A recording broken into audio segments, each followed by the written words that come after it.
Entonces quiero darle aquí la apertura en estos momentos a Carlos. Carlos es nuestro siguiente tutor, va a estar acompañándolos a ustedes.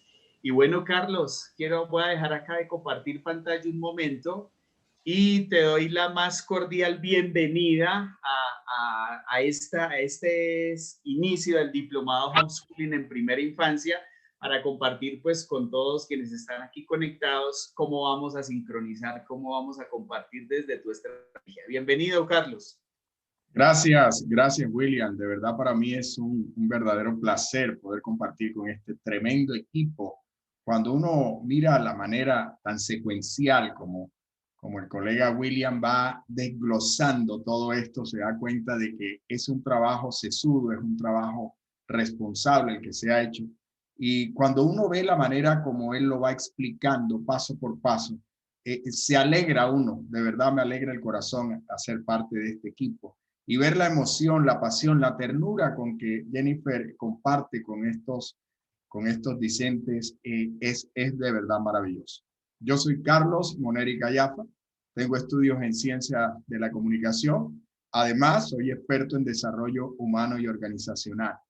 Y desde hace un poco más de 20 años he trabajado en estos temas de desarrollo de familia. He sido catedrático universitario de algunas universidades en áreas como antropología cultural, sociología de la vida cotidiana, proyecto de vida, ética, creatividad, entre otras asignaturas. Pero básicamente la mayoría de mi tiempo me la he dedicado, lo he dedicado a escribir y a hablar con muchas personas en muchas ciudades de Colombia y ahora en otros países sobre desarrollo humano, sobre inteligencia emocional, sobre relaciones, sobre comunicación. Y bueno, y estamos aquí para compartir con ustedes una base fundamental. Y pienso que este humilde aporte que voy a hacer al seminario tiene que ver mucho con un tema que hace parte de mi experticia. Yo soy certificado en una certificación en neurointeligencia y desde cuando empecé a estudiar el cerebro, empecé a encontrarle una coincidencia a muchas circunstancias de la conducta humana con la manera como el cerebro se va a desarrollar. Así que cada cosa que hablemos, por lo menos mientras estemos tratando los temas que me conciernen, y ahorita se los voy a desglosar, tiene que ver siempre con el cerebro. Yo hablo desde el cerebro, para el cerebro y sobre el cerebro. Por eso me agrada esta gran oportunidad, porque hablar con ustedes del cerebro es hablar de que no somos solo nosotros, es nuestro cerebro. Y no son nuestros niños, es su cerebro. Y en todos estos años de experiencia, trabajando ya con más de 10,000 docentes en todo el territorio colombiano y en algunos otros países, he podido percibir cómo hemos pensado más y hemos estado más atentos a qué necesitamos nosotros para enseñar que qué necesita el niño para aprender. Y desde ese enfoque nos hemos equivocado. Nos hemos equivocado porque sentimos los docentes y los padres, ¿cierto?, que somos los responsables de diseñar un proceso de enseñanza, ¿cierto? Un proceso de enseñanza para que el niño crezca, para que el niño se forme, para que el niño aprenda, pero sin tener en cuenta la manera particular, oigan bien, la manera particular como aprenden los niños. Por eso, en todos estos años, cuando he tenido la oportunidad de hablar con padres de familia, siempre le toco estos temas. Y cuando tengo la oportunidad, muchas oportunidades en estos 20 años, ya son realmente más de 800 participaciones en conferencias, en seminarios, en talleres. Cuando hablo con docentes y padres de familia, siempre les hablo de eso, de que podamos ver al niño desde su manera particular de aprender. Porque es que no todos los cerebros son iguales, como no todas las personas son iguales. Y si todos los cerebros no son iguales, todos los niños no aprenden de la misma manera. Cuando he conversado con algunos padres en un seminario que se llama Padres que dejan huella, y uno empieza a indagar sobre su experiencia como padre, sobre su rol como padre, se da cuenta que ser padre es una actividad, es una profesión en la que primero nos dan el diploma y después cursamos la carrera. Y por eso cometemos algunos errores. Pero desde cuando la neurociencia empezó a desarrollar unas investigaciones muy profundas y muy recientes, no me refiero a que no se esté estudiando el cerebro desde hace décadas, pero especialmente, y eso es lo que me agrada de esta posibilidad, de hablar a ustedes de las investigaciones que se han hecho de los últimos 5 años para acá y poder compartir con ustedes esta manera especial de enseñar desde el conocimiento de cómo opera, de cómo trabaja el cerebro. ¿Sabían ustedes, por ejemplo, que la actividad física fortalece un sector del cerebro que es el sector secuencial, el sector que maneja la secuencialidad? ¿Y sabían ustedes que las matemáticas son una secuencia?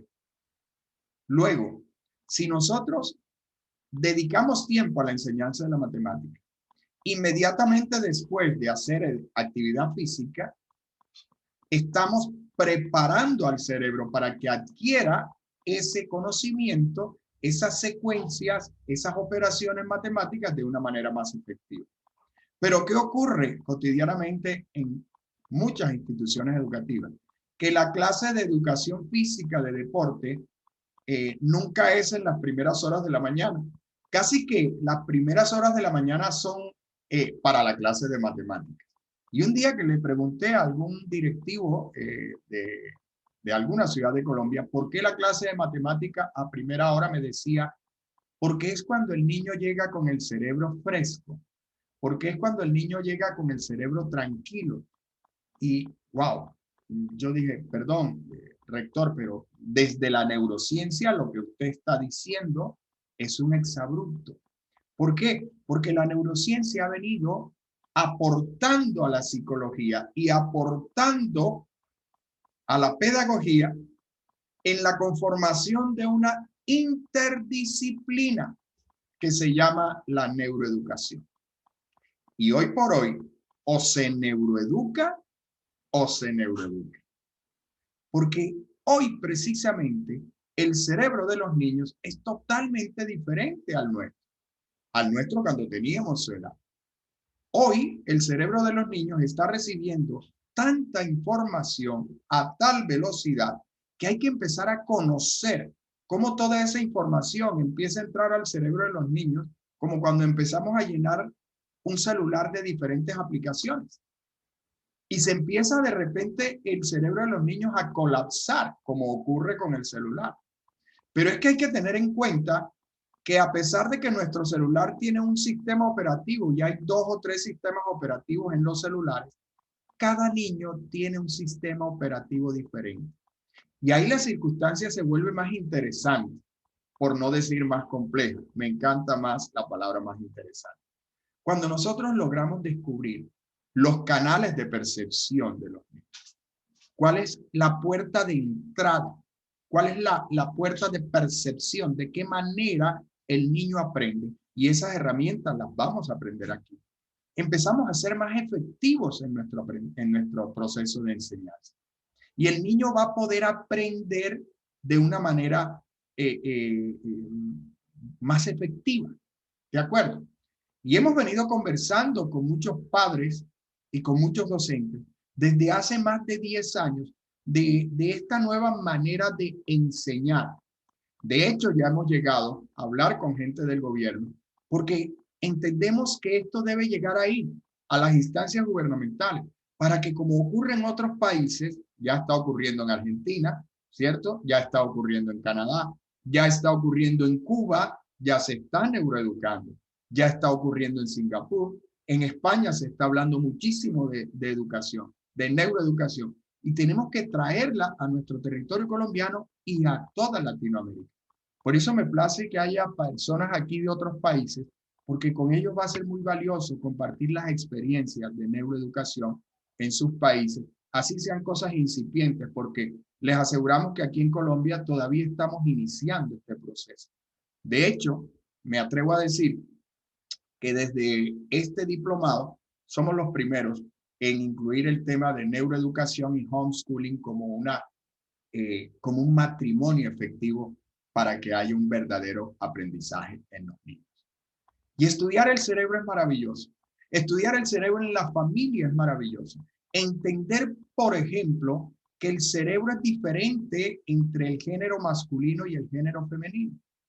Y hay una conferencia muy bonita que tengo por ahí que se llama El débito conyugal, en la que hablo de un tema que me encanta y que levanta mucha alegría dentro de los participantes y tiene que ver, por ejemplo, con la neurobiología de género. Ustedes sabían, mis queridos docentes, padres, que el cerebro del hombre y el cerebro de la mujer son totalmente diferentes y que nosotros a veces no nos entendemos, y lo digo desde la comunicación, que es mi experticia, a veces no tenemos una comunicación sana con nuestra pareja porque no entendemos que el cerebro de las mujeres trabaja como el cerebro de las mujeres y el cerebro de los hombres trabaja como el cerebro de los hombres.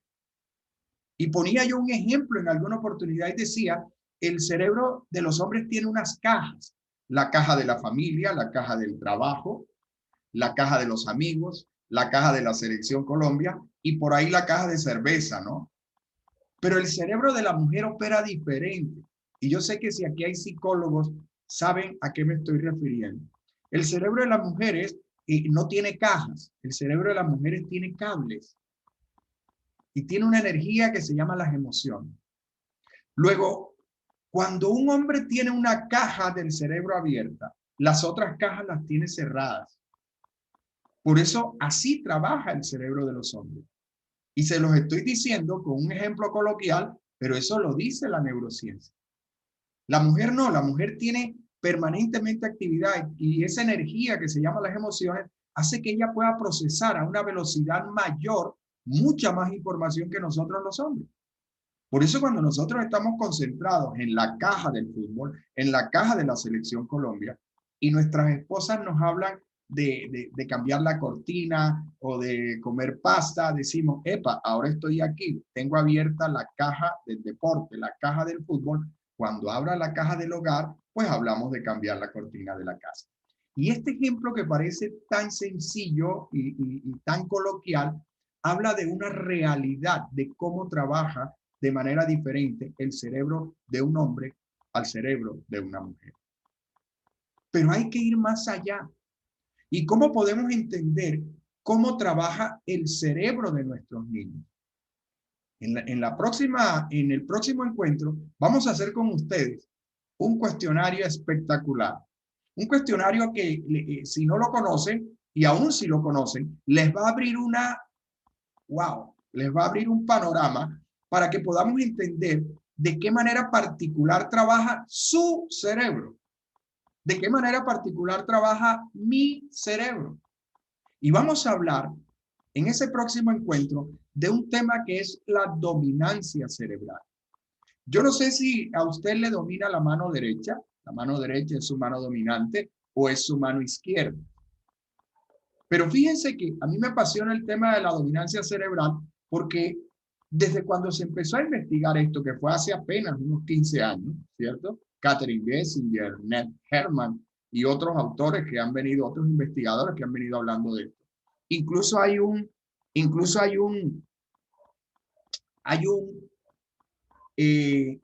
test, hay un test maravilloso para que usted descubra su dominancia cerebral. Y esto quiere decir, por ejemplo, que el cerebro tiene 4 sectores, 2 sectores frontales y 2 sectores basales o posteriores. Y que usted y yo y los niños aprenden, desarrollan habilidades porque todos nacemos con capacidades.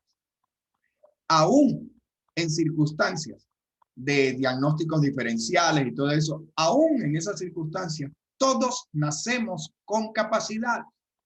Lo que pasa es que esas capacidades no las desarrollamos en competencias o en habilidades. Y de esto nos hablaba con mucha sabiduría William al inicio de esta sesión. Entonces, por ejemplo, ahorita hablaba del área secuencial del cerebro. Y fíjense que el área secuencial del cerebro está aquí en la parte basal posterior. Y ahí, neurofisiológicamente, está un sector del cerebro que maneja el área de la secuencialidad. Y cuando usted hace ejercicio físico, se activa se activa esta área secuencial del cerebro para que usted pueda, por ejemplo, enfrentar una clase de matemáticas, de ecuaciones, de trinomio cuadrado perfecto, o de división y multiplicación, que también son secuencias. Entonces, cuando empezamos a hablar de la dominancia cerebral, y vamos a darnos tiempo a hablar de eso con ustedes, y cuando hagamos ese ejercicio y ustedes descubran qué sector de su cerebro es un sector dominante, y voy a tutearte qué sector de tu cerebro es el sector dominante, vas a entender por qué te sientes más cómodo en una actividad o en otra. Y vas a entender que aunque elegiste una profesión, te sientes más cómodo en otra actividad. Y si nosotros como padres y si nosotros como maestros entendemos a nuestros hijos desde su dominancia cerebral, vamos a ser mucho más efectivos en ese proceso de enseñanza-aprendizaje. Y vamos a desarrollar lo que yo llamo neurotalentos. Neurotalentos. ¿Cuál es tu neurotalento? ¿Con qué neurotalento naciste? Esa capacidad con que Papá Dios te creó, con que permitió que llegases a este mundo.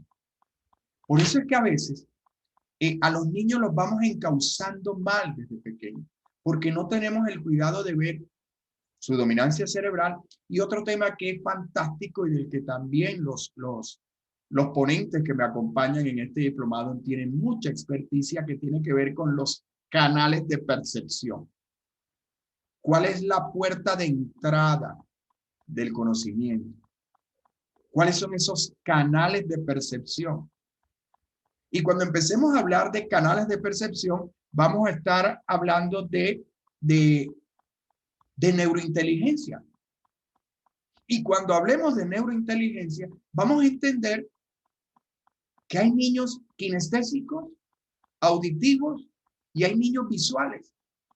Y que entre cada una de esas características hay diversas maneras de ser visuales y diversas maneras de ser kinestésicos y diversas maneras de ser auditivos. Y vamos a aprender cómo comunicar, cómo hablar con un niño kinestésico, cómo hablarle a un niño, a nuestro hijo, a nuestro estudiante visual, y cómo hablarle a un niño auditivo. Maravilloso. Y yo, cuando hablo de esto, de los canales de percepción, de lo visual, de lo auditivo, pongo un ejemplo que a mí particularmente me gusta mucho. Yo vivo en la costa caribe colombiana. Por acá se escucha mucho el vallenato, ¿no? Y hay un vallenato hermoso que dice: cuando la nube besa la punta del cerro. ¡Wow! Cuando la nube besa la punta del cerro. Eso es para la gente visual. ¿Tú te imaginas la nube besando la punta del cerro? Y después dice: rumores de melodía solo se escucha de este romance o de este lamento. ¡Wow! Para los auditivos, rumores de melodía. Así se le habla a un auditivo. Y termina esa estrofa diciendo: limpio como es la nevada. Desde mi ventana se ve la Sierra Nevada. Brillante como la luz del día, para los visuales. Y después dice: y así fue mi querer, para los kinestésicos, que somos muy emocionales. ¡Wow!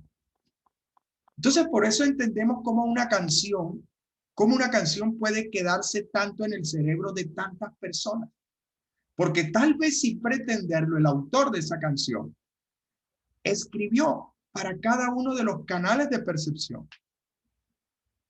Y esto lo encontramos en la cotidianidad y lo podemos usar en las ventas y lo podemos usar en el coaching, lo podemos usar en la consultoría empresarial, en la consultoría profesional. Todo desde acá, desde nuestro cerebro. Porque es que nosotros no podemos diseñar un guante si no conocemos una mano. Entonces, ¿cómo hemos podido enseñar a nuestros hijos sin saber cómo funciona el cerebro de nuestros niños? Yo tengo un hijo de 12 años que fue diagnosticado con Tourette hace unos meses. Y están los neurólogos, los neuropediatras, están todos los científicos estudiando. Y resulta que mi maravillosa esposa, que es psicóloga, yo fui su tesis de grado, y este servidor, empezamos a cambiar rutinas, empezamos a generar un entorno deseable y empezamos a cambiar nuestras palabras y el entorno visual y el entorno sonoro. Y resulta que se ha recuperado contra todo pronóstico, ha dejado de consumir la droga que le enviaron, porque hemos empezado a través de las palabras, a través de aprovechar sus canales de percepción, aprovechar sus gustos, aprovechar su manera de enfrentar la realidad. Aprendimos, por ejemplo, cómo la autoexigencia le generaba ansiedad y la ansiedad le generaba crisis de los tics propios de este síndrome de Tourette. Entonces, ¿cómo simplemente entendiendo cómo trabaja el cerebro de nuestros hijos, podemos usar las herramientas que nos da la neurociencia para mejorar una condición contra todo pronóstico? Necesitamos padres que dejen huella en la vida de los hijos. Necesitamos padres que podamos generar en ellos conocimiento permanente a través de frases poderosas. Me encanta el coaching. Por eso las frases poderosas que nosotros podemos decirles a nuestros niños. Hay una frase que le digo yo mucho a mi niño: educa tu voluntad, educa tu voluntad, educa tu voluntad. Se lo repito, porque la repetición es una de las 4 maneras, de los 4 momentos en que el cerebro del niño es más proclive a establecer conexiones. ¿Recuerdan las neuronas, las dendritas y las sinapsis? Entonces, a través de esa repetición en momentos claves, ¿cierto? Vamos generando un aprendizaje. Y qué bueno que esta circunstancia especial a la que algunos llaman pandemia, yo prefiero llamarle esta circunstancia especial, nos da una autopista, una plataforma perfecta, no para reinventarnos, porque es que aquí el tema es que nos han vendido que tenemos que reinventarnos. Ya nosotros fuimos bien inventados por el mejor inventor que ha existido en el universo. Nosotros lo que tenemos es que reeducarnos, reorganizarnos, reformar nuestro cerebro. Y esa es la base del aporte de este humilde servidor a este diplomado. Pero yo no podría hacerlo sin el apoyo de estos profesionales como William, como Jennifer, que tienen tantas, como Armando desde México, que nos trae una experiencia espectacular. Me le quito el sombrero. Yo no podría hacerlo sin el apoyo de ellos, sin la participación de ellos. Por eso los estamos invitando a que se conecten con nosotros, a que nos demos esa oportunidad, ustedes y yo, de crecer, de aprender, porque es necesario que podamos trabajar en áreas en las que muchas instituciones educativas todavía no están trabajando. Yo quiero decirles algo. Nos han enseñado y nos han hablado en la universidad y nos han hablado del saber, saber hacer y saber ser. Y a los niños, no sé si en sus latitudes, pero por acá le decían a uno, aprende para que seas alguien en la vida. Fíjense el valor que se le daba al saber. Aprende para que seas alguien en la vida. A mí me están ahí diciendo entre líneas que si yo no sé, no soy. Si tú no sabes, no eres. Y eso se lo estás diciendo a tu hijo. Le estás diciendo que lo más importante es el saber. Que para saber, que para ser, tienes que saber. Y entonces llegas a la escuela y te empiezan a llenar de conocimiento, saber. 4 por 2, 8, 8 por 2, 16, 16 por 2, 32, saber. La tabla de multiplicar 2 por 2, 4, 4 por 2, así está. Y después empiezas al saber hacer. Y empiezan los docentes a hablar de aprendizaje por competencia, tal, todo eso. Y después por allá, cuando estás en la universidad, me invitaban a mí a la clase de ética, ¿no? Al saber ser. Pero hasta ahí llegaba la educación. ¿Y qué pasó con el hacer saber, por ejemplo? Con el hacer saber. Tenemos que enseñar a nuestros niños a que hagan saber quiénes son. Porque no es solo el conocimiento, son las habilidades sociales, son las habilidades comunicativas. Y te puedo asegurar que no hay mejor laboratorio para desarrollar las habilidades blandas que el hogar. Yo creo que esta circunstancia especial nos ha dado un momento especial para que asumamos con responsabilidad y decoro la transformación de la manera como venimos educando a nuestros niños. Las condiciones están dadas como nunca. Hay que empezar a vigilar y vamos a hablar de muchas cosas durante este diplomado. Y prepárense porque en la próxima sesión viene algo espectacular para ti, para cada uno de ustedes que está de aquel lado. Gracias de verdad, William. Gracias, Jennifer. Gracias, Carolina, por esta feliz oportunidad.